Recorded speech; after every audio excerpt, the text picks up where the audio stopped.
Hey, we are here. We are at my house, Which I always call Shay OSJ.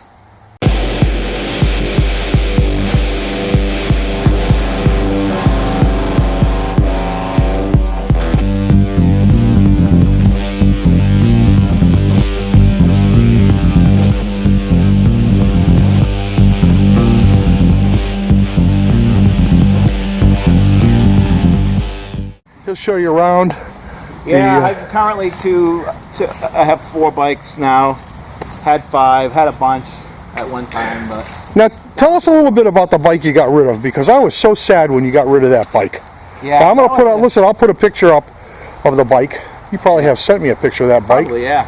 That was a 1985 VF1000R, which looks a lot similar to the 2-stroke that we have. The reason why I bought that bike was because I would never be able to afford, or I didn't think I'd ever find an NS 400R. So that VF1000R was red, white, and blue. It was a really nice bike. I kind of feel a little like I shouldn't have sold it, but it just was getting to be. It was sitting in the garage for too long, and I hadn't touched it. So it was going to be a maintenance issue at some point. Exactly. Yeah, they always end up being maintenance issues. And I got it for next to nothing. I sold it and made a little money, so it wasn't like I lost any money. And I sold it to a friend of ours, a New England rider guy, who's gonna. So at least it's kind of still in the family.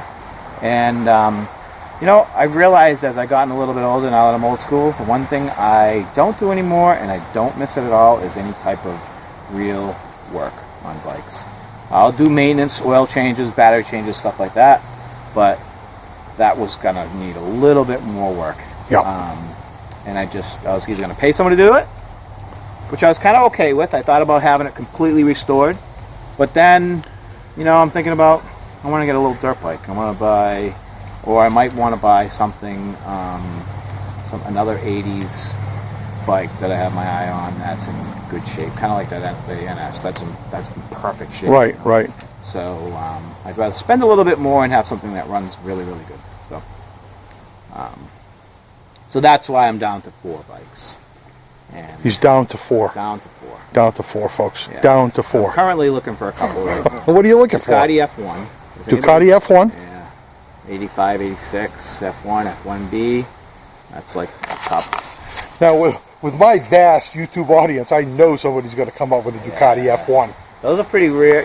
Those are like the NS. There's been a few I've found for sale, and their prices have skyrocketed, or they're not in good shape. Those older Ducatis need a little tender care with taking care of them. Or an 86, 87 FZ600. Oh, that might be a little easier to find, no? Those are kind of tough to find, because when those came out, I had 2 of those in the past. When those came out, they were cheap sport bikes. Kids like me owned them when they were 20s, early 20s, and beat the crap out of them. So a lot of them never survived. Yeah. Very popular race bike, too, back then, so they didn't survive that. So finding a good, clean one is tough. There's a lot of shit ones out there. Right. But I'm looking for a cream puff. Okay. All right, so let's take a look at what you got here. We've got another Ducati, my Super Sport, my very first Ducati I ever owned. Guy's a glutton for punishment. Yep. This bike is probably, this has the most sentimental value for me because it's my first Ducati. I've been a Ducati guy my whole life, loved them, never able to afford them because I had kids and businesses and families and that kind of crap. So I bought this in '04. I've had it since then. I actually sold it and bought it back, believe it or not. Did you hear that, folks? Say that a little bit louder, Jim. Story. Come on. I had this bike. I traded it in for a Multistrada in '07 and had the Multistrada for 4 years. And I was at a Ducati show, and every time I went to a Ducati show, I never saw a Super Sport, or a yellow one too. So it was 4 years later. I was at a show and I saw this, and I'm like, that's actually my old motorcycle. So I was married at the time. My wife at the time put a little note on it and just wrote, if you ever want to sell it, give my husband a call. So how long did that take? Yeah, 2 days? A couple days later, I get a phone call from this guy. He's like, hey, I got your note. And so we started talking. I told him I traded it, and lo and behold, he's like, he goes, I'm thinking about getting a Multistrada for my wife. So he goes, would you be interested in doing a swap again? I'm like, yeah. So we met, And I gave him that Multistrada. He gave me this plus a little cash, so it was away from me for 4 years. And she's home. And I've said this is one bike I will never sell. I should never have sold that. Let me ask you this, as an old man, old school, old iron guy, right? Is there ever any bike that you're happy about getting rid of? Never. Never, right? You'd have every one of them if you could. I do. Yeah. I have every one except the first bike that I bought, but and I wish I had that one. I just one. sold one. As soon as it left, I helped him load it in his truck, and as soon as it left, I thought, seller's remorse. Fuck, should I have sold it? Seller's remorse. Yeah, yep. So, it's usually the other way around. Yeah, yep. So this girl, 65,000 miles. This thing has taken me all over the place. 65,000 miles. 65,000 miles on a Ducati. What year is this, Jim? 04. It's an 04, the same as your ST3. Yes. Okay. Yep.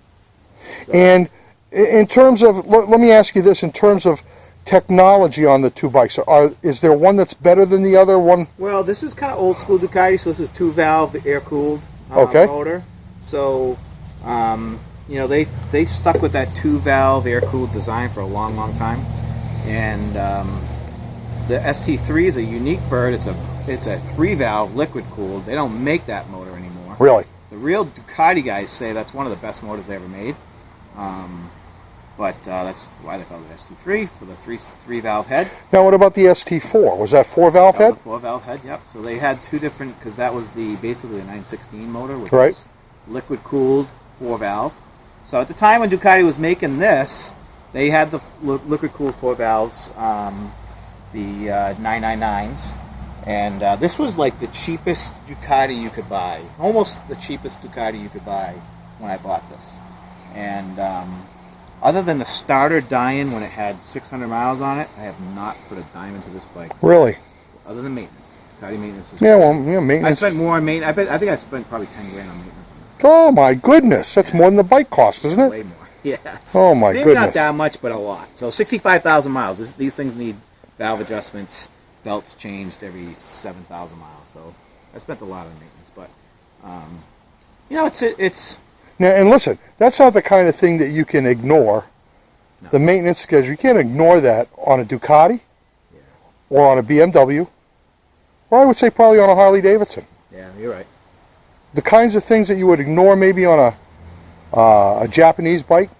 Like I was telling, we were talking about this before. I had a Concours, 86 Concours. I put 130,000 miles on it.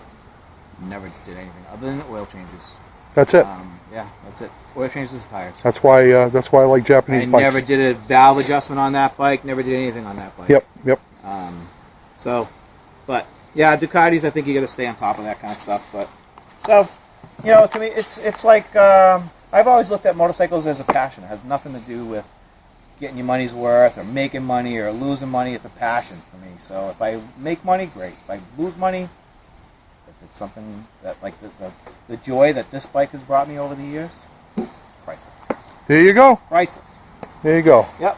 And then over here is my Triumph Tiger, 1200 Explorer. You guys have seen the ass end of this thing plenty of times. Yep. This is probably the best motorcycle I've ever owned. It does everything perfectly. Nothing. I got no complaints about this bike. Really? The size. It's a big machine. It's a little heavy for a short guy like me, but. And what kind of tires you got on there, Jim? Those are the Midas Dakar 07 Dakars, I think they call them. Look pretty aggressive there. Yeah, I think they're considered 50/50s. Oh yeah. So, this is the one thing I love about this bike is with these tires on it, I've taken this down some pretty gnarly dirt roads and trails and stuff, and it's it's not dirt bike, but it does very, very, very well. Right. I've had PR4s on this thing, sport touring tires, and I've taken this on the Twisties 2-up. It's one of the most comfortable sport touring bikes I've ever had, and can handle just as great as that Ducati or the ST3. Seriously. I can take this through the Twisties like a sport bike. It's unbelievable. Really? Comfortable, fast as hell. It's 1200 cc's, got like 150 horsepower, I think. I love it. I absolutely love it. This has been... What about amenities? Well, it doesn't have. This isn't a 13, so it doesn't have like the ride-by-wire and all those sport modes. So it's got cruise control, which is nice. ABS, which I haven't had to use it. It's never come into play. I've never been, I'm not one of those guys that says I have to have ABS or I don't want ABS. If it's on it, great. If it's not, I've ridden 600,000 miles. I think I've done on two wheels, and this is the first bike I've had with ABS. Yep. So. Same with my Goldwing. Although when my kids say, "Dad, you need a bike with ABS," I always say, "I've had ABS on every bike I've ever owned." Yeah. What are you talking about? Yeah. Right there. Yep. Yeah. So. It's just been a really, really good bike. And as you can see, I keep it nice and clean. I wasn't going to comment on that. To me. But since you have. I think you and I have a good ribbon video of you cleaning your Goldwing and me just admiring the mud. Oh, yeah. Yep. Well, I wish I had. Well, I shouldn't say that. I have a bike, my 2000 Intruder, my 1500 LC. I think still has bugs and stuff on it from 2009. Yep. North Carolina bugs. Yeah. There you go. That was my last real chance to ride. Yep. Now, this is an aftermarket windshield? That's my winter shield, so I put that on when it gets cold. And I hide behind that one. I got a little smaller one that's the summer shield. Does this give you pretty good... Yeah, it's great. It is adjustable, too. Not like your fancy push-button ones, but you just have two little screws. I have done it while riding. Probably not recommended. I would almost guarantee that's not recommended.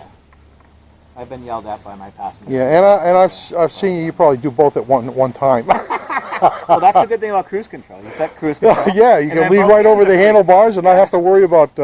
Sure. Usually when I'm done texting while I'm riding, I'll do the windshield. So when the windshield's up like that, I'm a short guy, so I'm hiding behind it. I get virtually no wind. I put hippo hands in the winter time because this is my winter bike.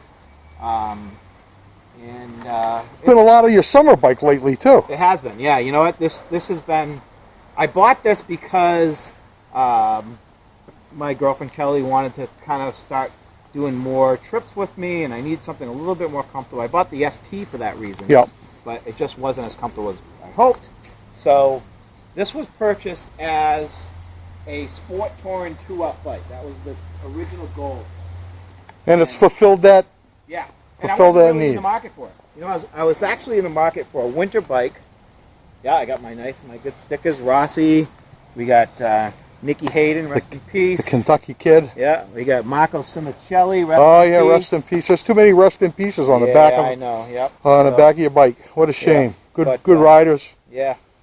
And what's the VBC, Jim? Vanilla Bean Cafe. Oh, no kidding. One of my favorite places. I think we have. We've been there? We have been there, yep. I love the Vanilla Bean.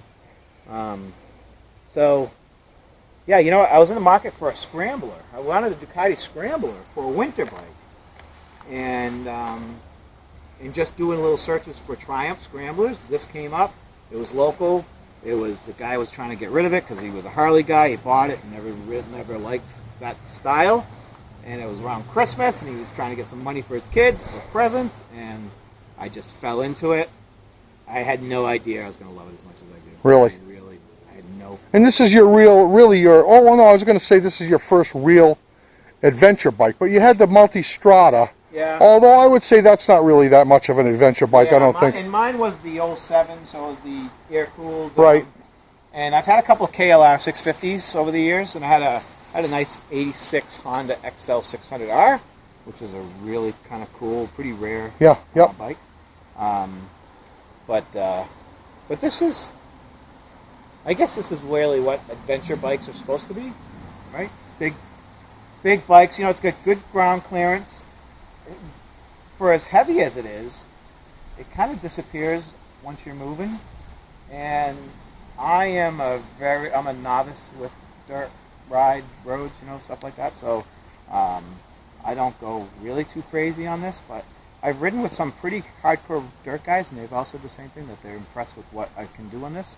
I just did a really nice long dirt road ride with a bunch of people, 2-up with Kelly on the back of it. 2-up in the dirt. In the dirt. We were the only 2-up dirt bike, and we hit some pretty pretty adventurous trails. I got some pretty good comments from people saying that they were impressed that that we were on this bike 2-up. So it's a great machine. Really. Now, what about for touring? It's amazing. Really? It's comfortable as hell. How's the luggage? Luggage is huge. Plenty big? Plenty big. You don't have a radio, which you don't need anymore with the communication systems and Bluetooth and all that kind of stuff. Right. But it's shaft drive, so it's low maintenance. It can handle full-on Gerben heated suits for 2 people.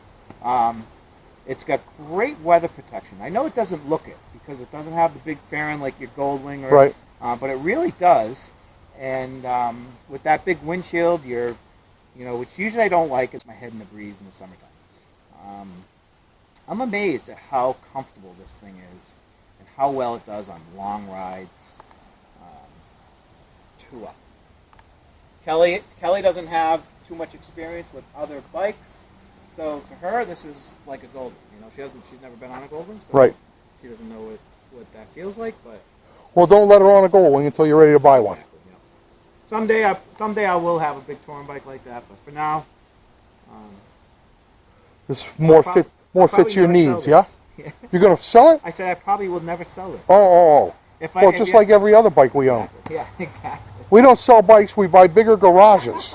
My plan is to try to put like 200,000 miles on something like this. Very cool. That's my goal for this yellow Ducati. I want to be the first super sport to have 100,000 miles on it. Well, you better get riding that thing. Yeah, I know. Yep. This year that bike did not, but it Didn't just go got much. brand new tires, so it should go out a little bit more.